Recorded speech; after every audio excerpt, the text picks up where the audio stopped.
आमच्या रागिणी ताईच्या लग्नाला नक्की यायचं. हो हो, मला माहिती आहे. अचानक ठरलं सगळं, काय करणार. तिला तिच्या स्वप्नातला राजकुमार मिळतोय तर ती का थांबेल. आज ना मी खूप खुश आहे. मामी इतके दिवस उगाच टेन्शन घेत होती की लग्न कसं होणार. मला एक कळत नाही, मामीला असं का वाटतं की रागिणी ताई सुंदर नाहीये. मला विचाराल ना तर तिच्यापेक्षा सुंदर या जगात कोणीच नाहीये. लहानपणापासून सख्या बहिणीसारखं प्रेम केलं तिने माझ्यावर. आई वडिलांची कधीच कमी भासू दिली नाही. मी पडले ना तर त्रास तिला होतो. मामी कधी काही बोलली तर नेहमी माझ्या पाठीशी असते ती.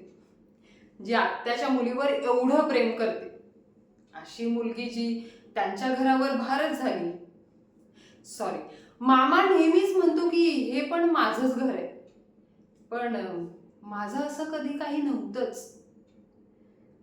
आई बाबा लहानपणीच गेली. मी ऐकले की बाबांचं माझ्यावर खूप प्रेम होतं. तळ हातातल्या फोडासारखं जपलं त्यांनी मला.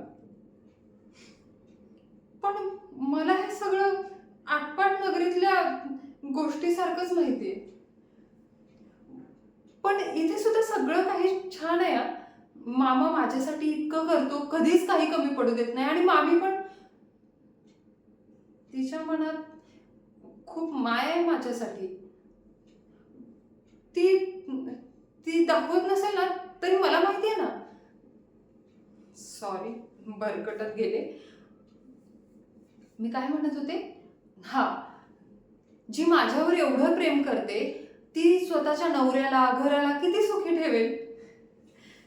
सौंदर्य सौंदर्य म्हणतात ते, यापेक्षा अजून काय वेगळं असतं.